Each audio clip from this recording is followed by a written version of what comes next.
Hey YouTube, we're going to try something a little bit different today. So again, this is a red oak, and the center of the tree, according to the path, is right there. Okay, that's where the center of the tree is, and you can see it's not in the center of the circle. So we're going to mark the center of the circle. We got 14.5, so 7.25 inches one way. And this way here, we have 15.5, so that's 7.5 is 15, 7.75. 7.75 is this way. So instead of the center of the tree being here, it's right there. We're looking, it's not a big deal, but it's about 1.75 inches, no, 1.5 inches away. So I'm going to check the other side. I'm going to do the same thing over here. Let me take you over here with me so you can see what that looks like.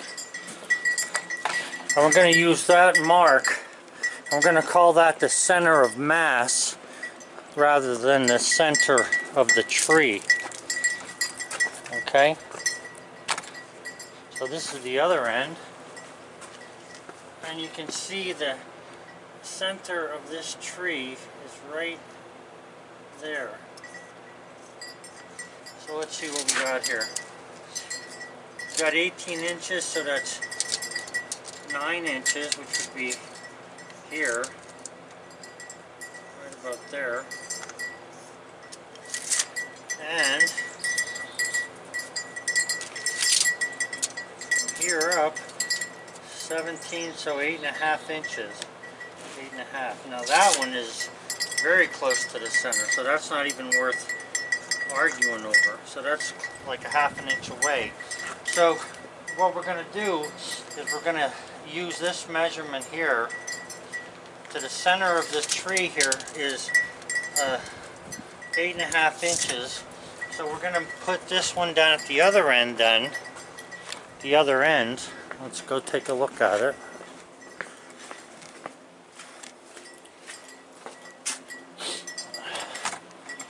So what we're going to do here, so I don't have toe boards on this machine here because it's the, the standard whatever it was. So I'm going to come within 1/2 inch of that, and I'm going to put this 2-inch piece of wood under here that I cut, and that's a full 2 inches. So we're going to use the cant hook to get us up there. So now we've got the center of that mass. The center of mass here is equal to the center of mass down at the other end. Now we'll just check this here. Sometimes when you pick up this end, depending upon where that other end is, how close it is to the bunk, when you pick this end up, that end will go down, so you want to be careful of that you don't, screw yourself up. But it's never really a bad, it's never off that much. Now we have a split, a vertical here. There is no split on this side.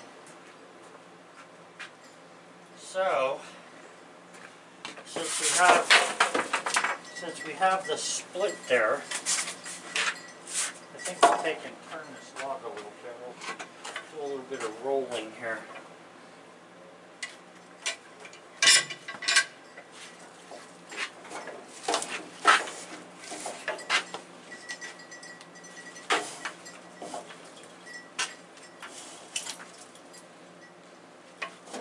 And you can see that board's coming out of there, but I'll put that back in as soon as I turn this.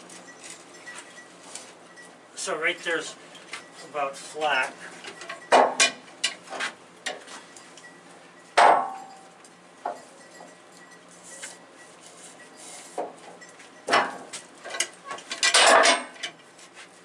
That's where we're going to keep that thing.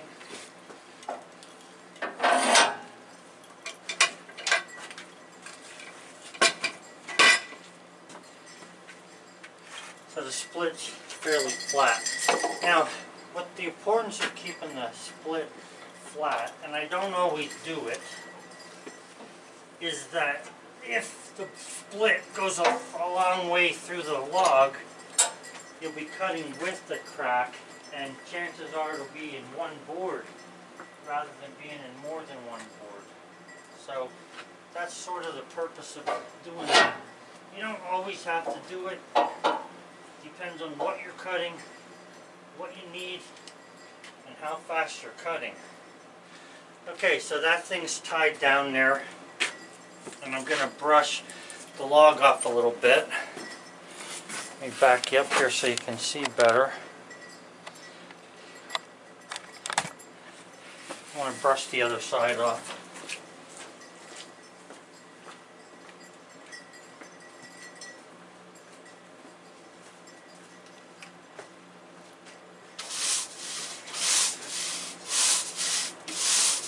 Now I do have that debarker on a chainsaw, and I could debark this, but I got pretty good eyes for what I'm looking for here, and what I'm looking for is to not have any stones in this thing. Now I still haven't picked up a metal detector because I haven't decided on one yet. I gotta go through that whole process. But from what I can see there, it's not really bad.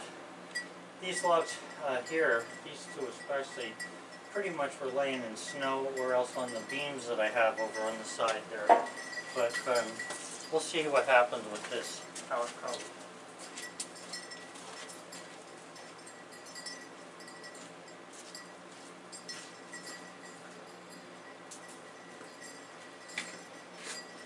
So the other thing we'll check then is the cant size.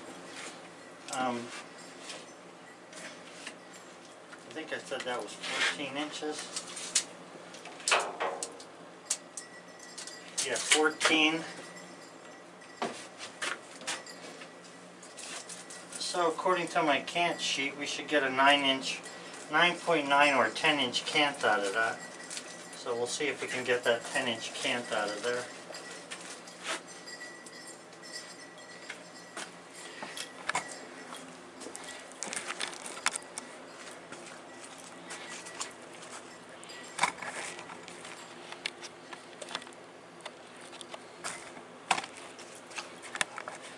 So it's roughly a 15-inch in diameter log. Red oak, 9 feet long. It's a brand new saw blade on there. We'll see how we'll do here. The saw's already been warmed up.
Just so you know, when I'm cutting and I'm running the mechanism there to go forward when I'm cranking it, I'm also putting a little bit of weight on the bar to keep the machine going in a steady path.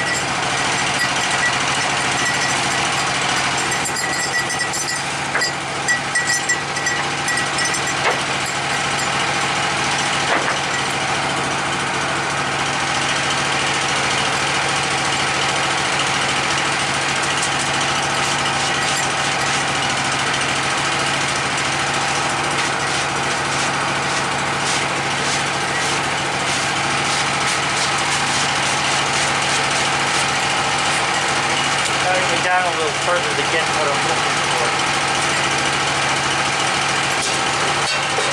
I'll put this on here to see how straight this cut is. It entered the log pretty nice. Yeah. It's a pretty good straight cut. A little bit of light here and there, not enough to matter. Less than a 16.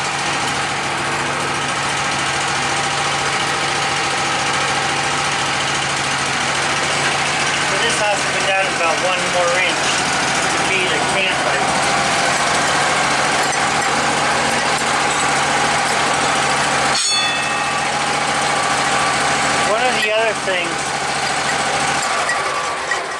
One of the other things that I noticed is this. If you set, let me just see if I can set you down here somewhere. I guess I'll have to take you off the stand. Hold on a second. Right, if I bring the saw blade down, and what I'm doing is just touching that. If I bring the saw blade down to get a measurement for myself here, okay, you can see that I'm at 16 inches there. Now it's off by, oh, I don't know, a 32nd or so. And according to this, it should actually be right there. Now here's the thing. If I were to check this at the very end for this measurement that I'm checking it for right now, which is right there, if I were to check that at the very edge and the saw blade would have rose up, that means that I would be compounding a mistake. Okay, so that would be like, say it started down here 1/8 of an inch and rose up 1/8 and cut a straight board. If I bring the saw to the end here like this and I use that, if the starting cut was not staying flat, and you know what I'm talking about. I'm saying when I go to cut and it rises, if the blade rises, if it does that, and then I bring it back to the very edge to line up the blade and to check my measurement to see if I'm right, you know, for a 1-inch board, what happens is I will be compounding that mistake. It'll be a mistake like if I go down 1 inch and this is already 1/8 low, I'll be 1 1/8 thick. And then the next one will be 1 1/4 thick. And you got to be careful with that you don't end up having problems with that, because it will compound itself. So, and that'll make the boards not be even. So for now, if you see there, I come up, and as soon as I touch that is when I stop. Now ideally it would have stopped on this line, which would have given me exactly 16 inches, but it didn't. It's slightly off. Now because I'm going for 3/4 inch boards, ultimately what I can do is back off, and I can still go down to this big line which represents a full inch, and I'm at the 15-inch mark there. Okay, so we're gonna go and cut the board through there now like that.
Have a 1-inch board.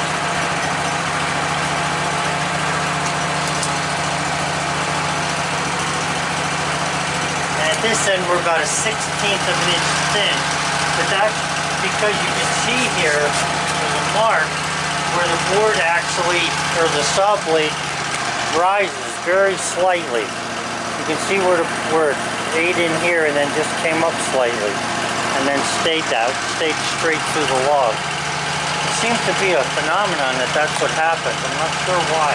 That is a new blade.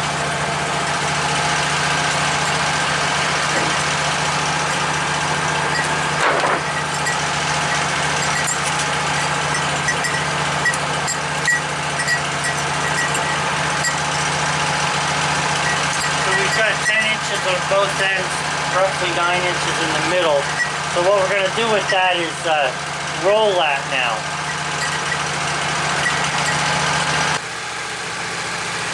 Okay, so I rolled that log. You can see it's parallel to the dog there at this end here. And now I'm going to make another cut through that, trying to get the biggest cant that I can.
I'll put that straight edge on here and see what we look like.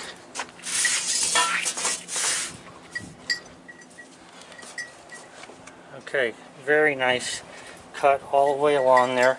But again, right at the end there, if you look at that, you can see that there's some light shining through there. So the blade, and it's only going in there about 3/4 of an inch or 5/8 of an inch, you know, in before it settles down, but it enters slightly low. In this case, not even an eighth, and then it tends to ride at that point all the way across. Okay, so it's good there. I'll put the ruler there. It's nice and straight. Can't beat it. Can't beat that. So we got a nice straight board there, as opposed to the other day when we were using a blade that had kinks in it. So nice straight cant, nice looking piece of wood. No imperfections in that at this point yet. So we got some nice red oak there. So we're going to continue, see how we end up. We'll square that cant up. So I got the 10 inches I'm looking for there on the top. So what I'm going to do is roll that. Okay, so I turned that log again, and now we're going to make another cut through there. I still, the one thing I want to do though is, since the log is laying on the cut side, up at the opposite end it's still up on that 2-inch board up here. We want to take that board out of there. You only want that board on the log wherever the bark is. When you don't have bark there and you've made a cut, you now want to bring that down. If you don't, you're going to have a piece of board left at the end shaped like a taper. So we can now lower this end over here down onto the bunk by taking that board out. So do you understand? You don't want the board underneath the log once you've made a cut in it. You only want it on the log when you have the bark on the log. So in other words, if I were to turn this again, and it would end up with a bark underneath there, you'd want to change that. You'd want to keep that 2x underneath there, but since it's like this, there's no need to.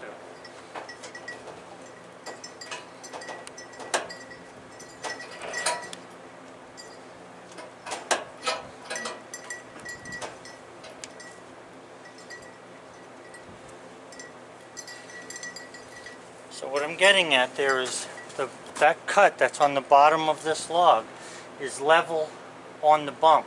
Now the cut that I make on top here again to take this bark off, or this flitch, that is also going to be parallel to the bottom cut. So then I'll be able to cut a series of boards out there that'll be all the same thickness.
Alright, so the smallest width I have on here is down at the other end, and that's 9 7/8 inches right here of good wood.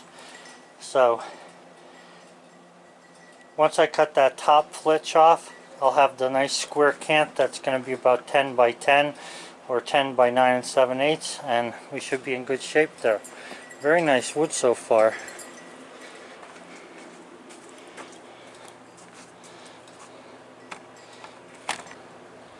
Okay, so we've got it turned to be able to cut the last of the bark off of this. So I'm going to use these little adapters here because I got square edges down here to fasten the log or to dog the log.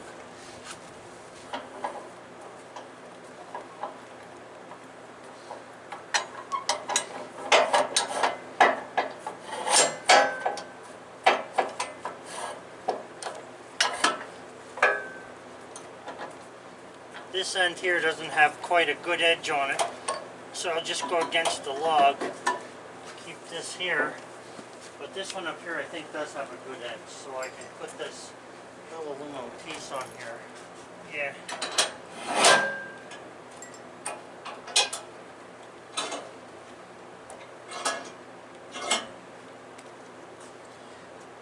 Okay, so now we can cut that, and we should be able to cut this at 10 inches off the bunk. Let's see what it looks like. 10 inches will be okay. I'll have a little bit of bark on the edge, but I'm not going to let that bother me because I'll get good boards as soon as the second cut. I'm going to have a little bit of a wide piece left over here. There's nothing you can do with it. Use it for firewood. Bullseye, you okay? Alright.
You know, I haven't really taken the time to consider what stress does to a log yet because I'm going through a lot of other stuff. But if you look here, this log is separated about 1/4 of an inch, maybe 3/8 of an inch.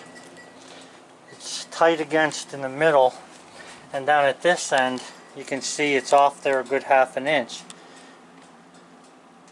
Yeah, so there is a little bit of stress in this log. Probably the best thing to do would be to rotate this log one turn, and then cut boards out of that. Because if you do it that way, you'll end up, I believe, without this stress showing up in the boards. So I think we'll do that. We'll turn it one time, and then we'll cut boards out of it. Okay guys, so we took that piece off of there, that flitch, and here we have about 9 7/8, or actually 9 15/16, and we've got the same thing there, just about, very close. Nice looking piece of wood. Both sides show no signs of anything bad. Of course, you can't really tell until you get inside of it. Now we do know, let me just back up here a little bit. We do know that this log wants to bow this way. We know that. So we're going to turn the log one click down onto that left face there, and then we're going to cut our 1x out of that. Okay? And then this way here, we should get some straight boards. Some nice straight boards. So we'll turn it, and then I'll start cutting it.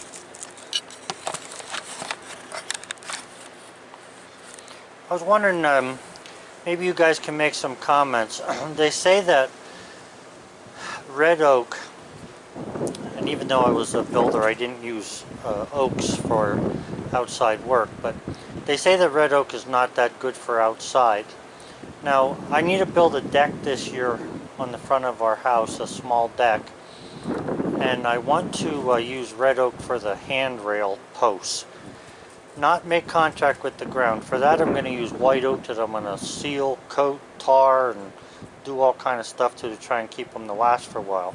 Of course, I'm not going to last that long myself, so I'll be happy if they last 20 years ought to cover it. But anyway, I was just wondering if any of you guys have used red oak outside. Now, I'm not talking about leaving it raw or in the rough state. I'm talking about planing it, you know, painting it, treating it. Let me know some of your opinions and what you think about that. It'll help me out a little bit here. I appreciate it. Alright, so I'm going to roll that and then cut it.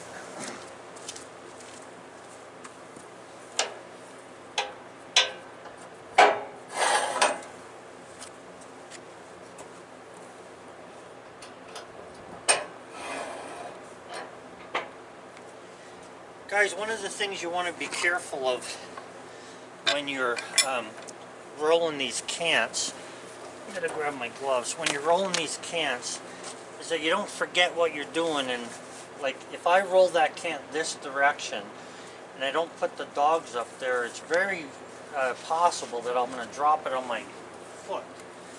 And really, I can't tell you how heavy this red oak is. Those flitches, they must weigh close to 100 pounds or more a piece. And this friggin' thing here, I would say probably weighs 900 pounds if it weighs an ounce.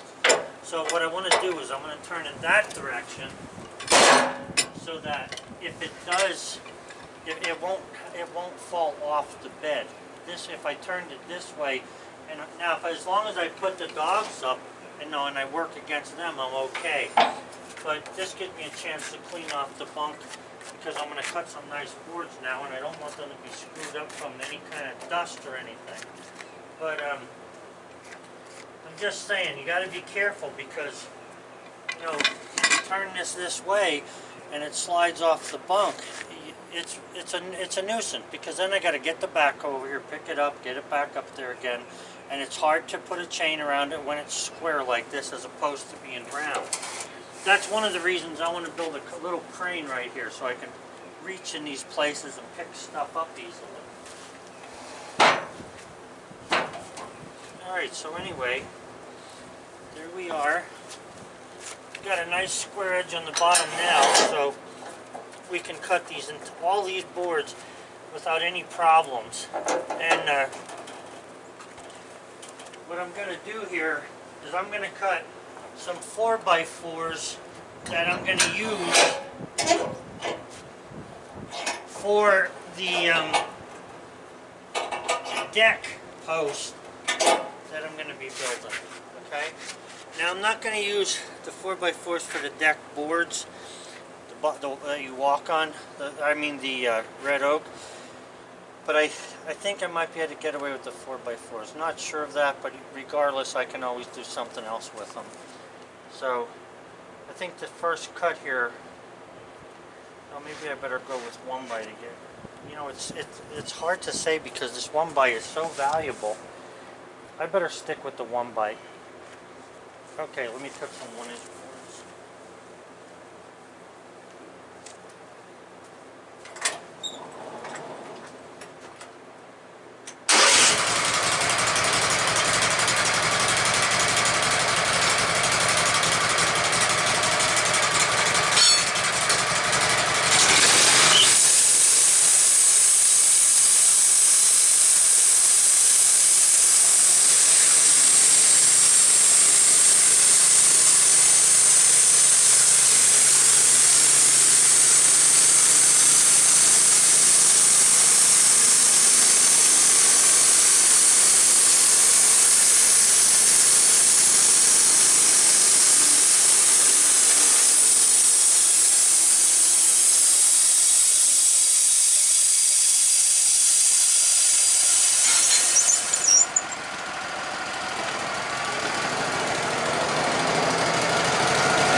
Very nice.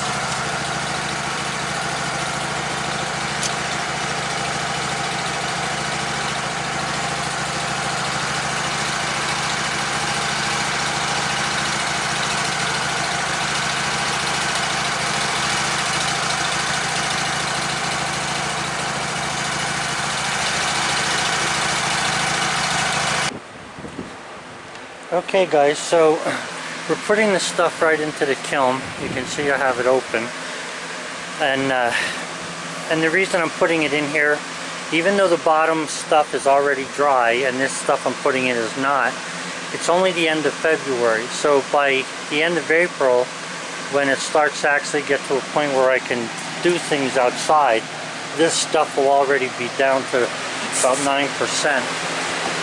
Check out that temperature. Even with the door wide open. What do we have here? It's a nice day today. It's 56 outside. It was 100 and something in there before I opened the door. And now the relative humidity is actually very, very low. And that's good for quick drying. I don't want it to dry too fast, but since this is just cut, there's a lot of moisture in it, so it'll take a while. So anyway, we're putting the boards right into here, stacking them up. I actually want to get this little gap here filled in so the air circulates better. Right now it's not circulating the way it should, but it was already dry. Alright guys, I don't know what you caught there. The battery went dead. What I was saying was the temperature outside is 58. It was above 100 before. The relative humidity is really low. Somewhere in the 30s is what's good for drying this wood in here. So I could open the vents, but the only problem with that is it's gonna we're only having 2 nice days of this weather, and the chances of it staying that low for long are slim. So we're cutting those boards now off that cant, and we're going to be putting them right into the kiln here. Even though the stuff on the bottom is dry, and I don't know if you caught that. The stuff on the bottom is already dry. I'm still putting this on here because I have enough months left. I have 2 months left of winter here before I have to, worry about the boards, and they'll be dry by then. So this whole side will be dry. All right, onward with cutting.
Now I don't usually cut like that.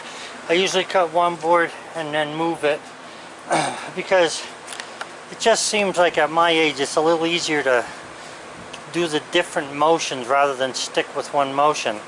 But I did that for a reason. If you go back in the video and you see basically how long it took to cut all them, I don't think that took 10 minutes.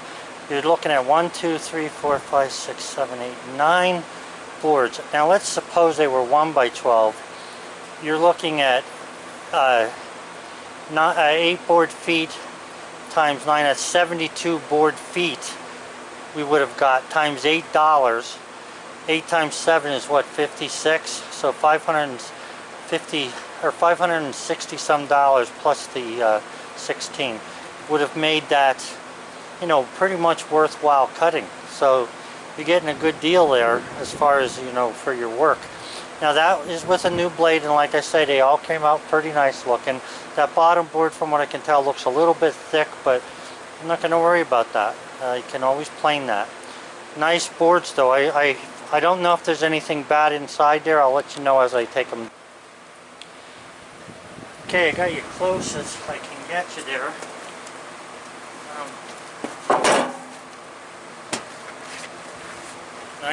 Nice boards.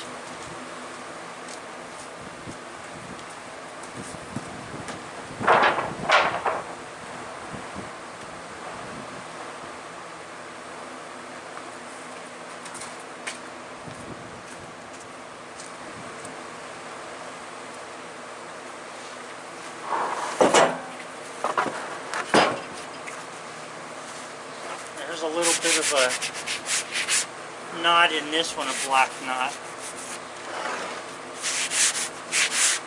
Ironically, it's gone in the next board.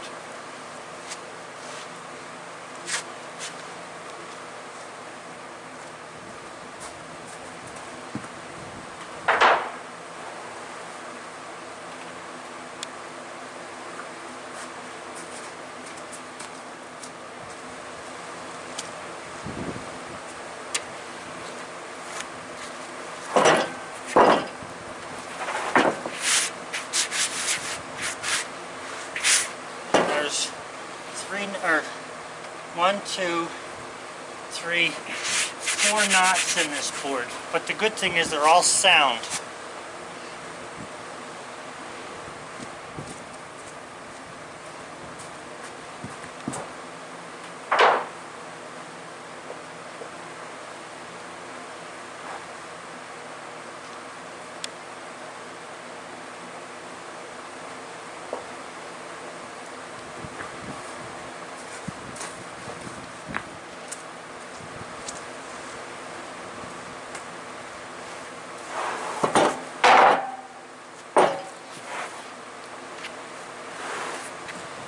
Again, 3 little knots, sound.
Guys, if there's one thing that I don't care for with the kiln, and it's the nature of the shape. If you look here, as you go up, you have to go in, so you're putting less boards in there, you know, once you get into this angle part here. I mean, you are, for most intents and purposes, it's about 4 foot high to the point where it's a full rack, but then you have to start moving in and you kind of lose space there, and you can't put them beyond the wall. You'll be defeating your airflow. So, but they're looking really good, very nice. I'm happy with what I'm seeing here. And I'll just show you the rest of these boards as I take them off.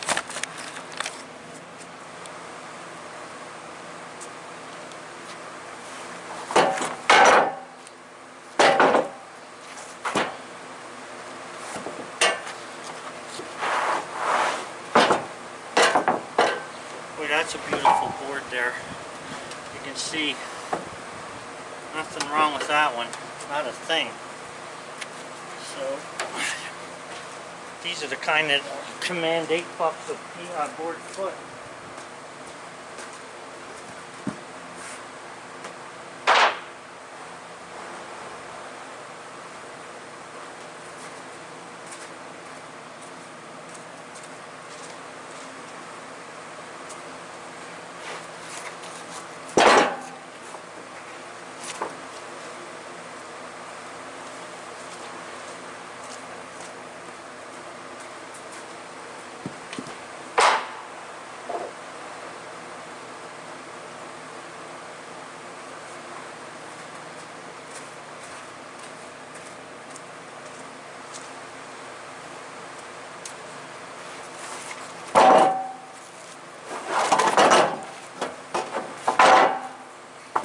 Another all clear board, not a mark on it. Very nice.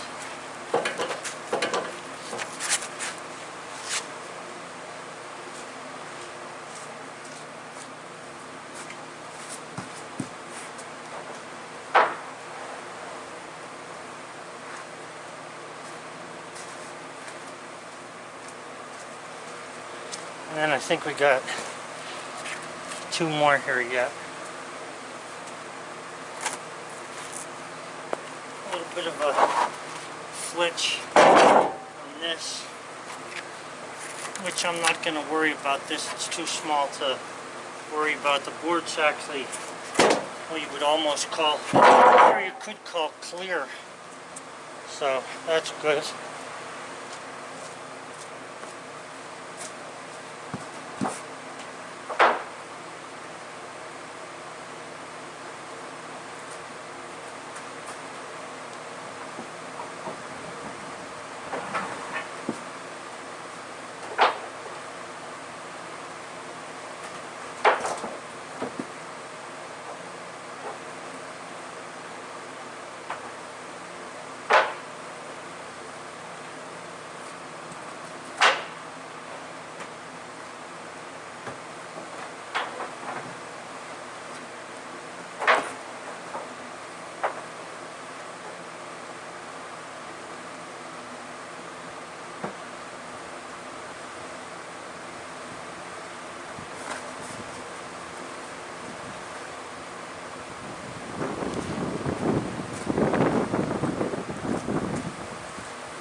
This one has pretty much of a wane on it there, so I'm going to cut that off.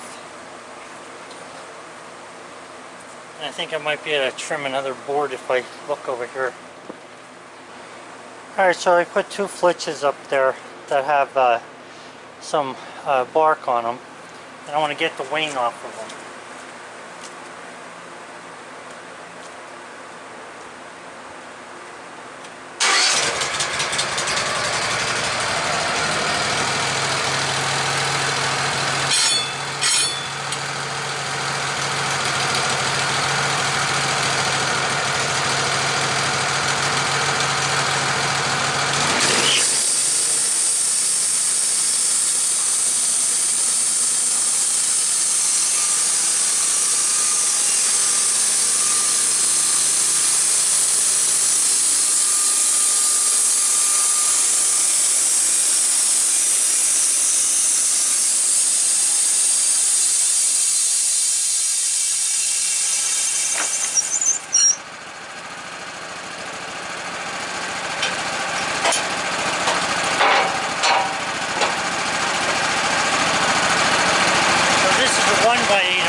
This is a nice clear 1x4 here then. I'll put that in the greenhouse. And then a couple of these, not this one, but the other two I threw off there, they can be stiffer. The rest of it's firewood.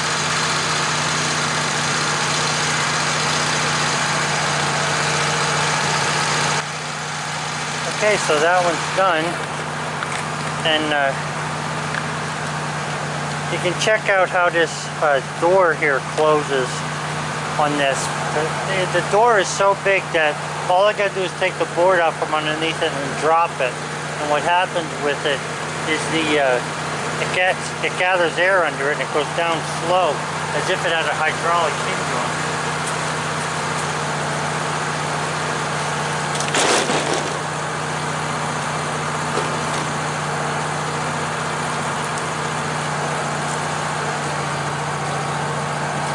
So that's about another $500 put in the kiln. Very happy with the wood I got here. Very happy with the way the Woodmizer works. I'm not convinced that I need to send my saw blades out to get sharpened yet. Maybe if you get really busy, then I'll do that. For right now, I'm still sharpening them by hand. And in fact, I have one in there that I sharpened a different way that I want to try it and see how it works. Not that they weren't working good before, it's just I want to try something different, something quicker. Okay guys, have a good one. It's a beautiful day in Pennsylvania. Guys, these small boards that are on here were from some of the flitches. Now if you take a look down there, you can see just how crooked these boards got just from sitting in the sun there a little bit. And also from the bend that was in the log, that stress that you saw. That's why you want to get the bigger boards, and you're better off cutting bigger boards. I know Woodmizer says I think in their book, if I'm not mistaken, it says that you should cut the boards the size that you want so you don't have to recut them a second time. I'm not really set on that. I actually like cutting the biggest board I can out of the cant, dry it, and then go ahead and cut it a second time. I don't think there's a problem with that.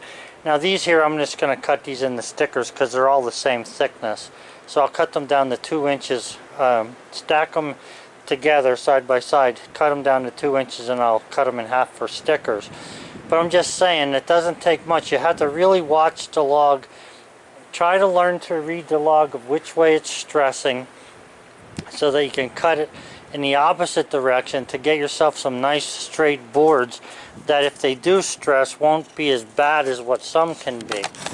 Now you can see these here. If I were to use these as 1x4, I'd have a tough time trying to straighten them back out. So, but they are near the edge of the bark. There's some imperfections in them. I'm using them for stickers.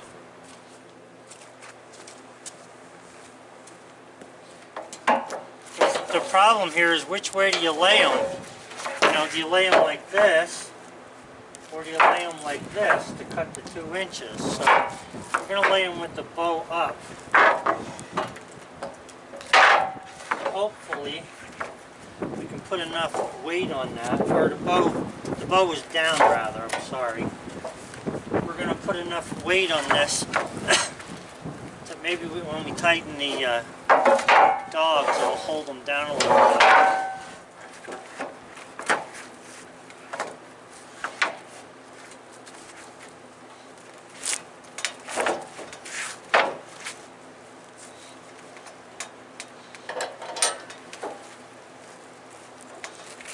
Oh, they are bowed up there pretty good.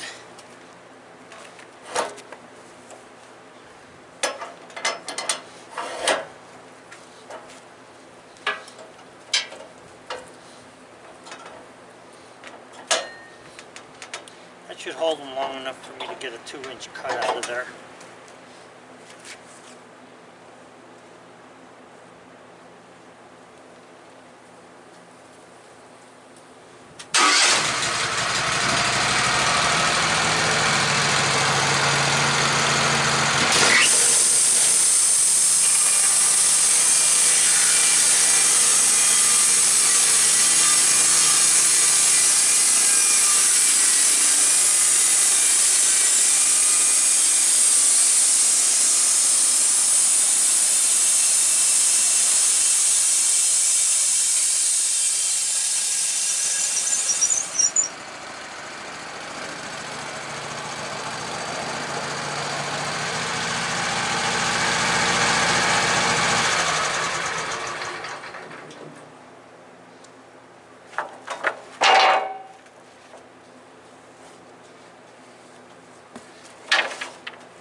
Guys, one of the things that I know most people don't think about, because everybody's in a hurry to start cutting boards, but if you don't have a kiln, you better at least have stickers.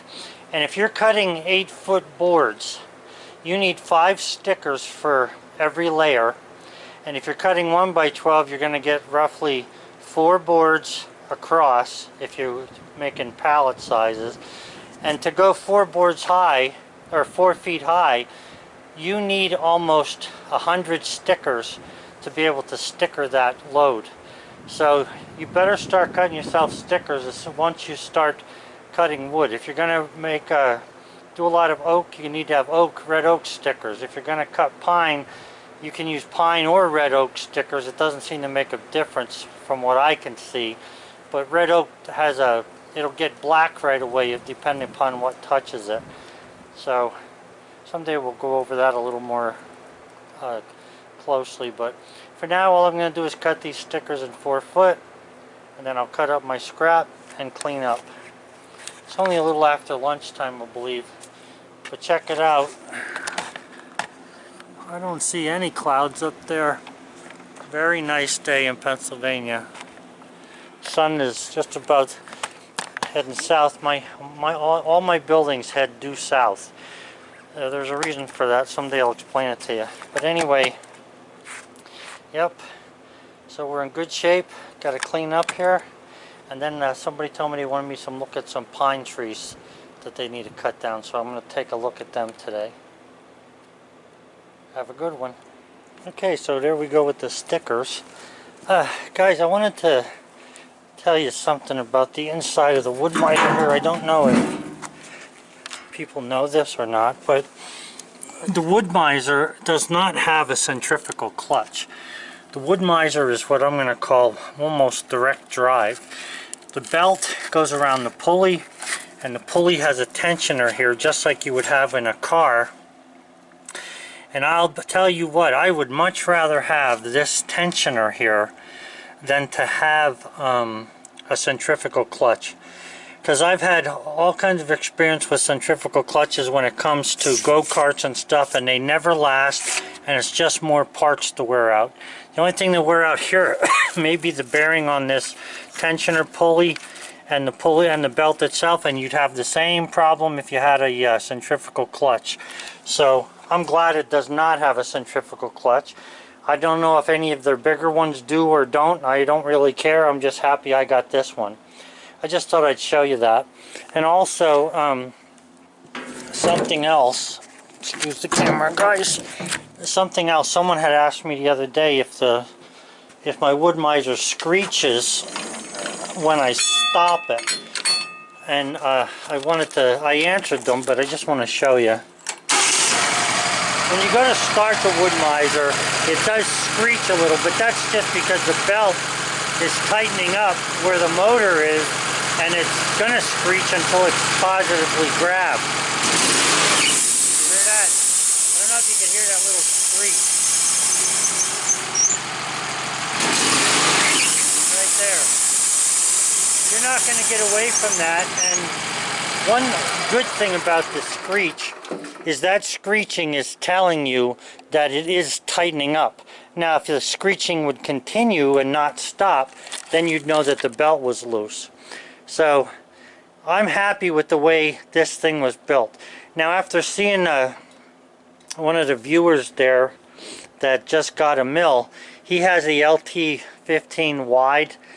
You know what?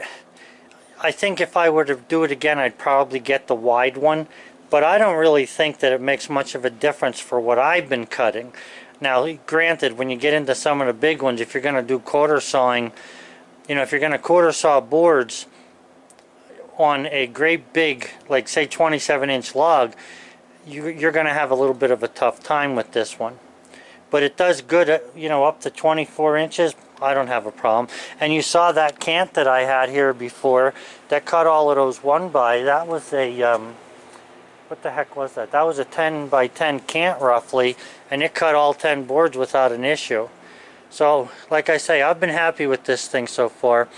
We're going to do another review on the Woodmizer soon, and I'm trying to put something together for the drawbacks of having this Woodmizer. Okay? So that'll be soon. As soon as I can get the time to put together. I'm just so happy that it's nice today. I got to clean up here and go look at those pine logs. Okay, bye guys.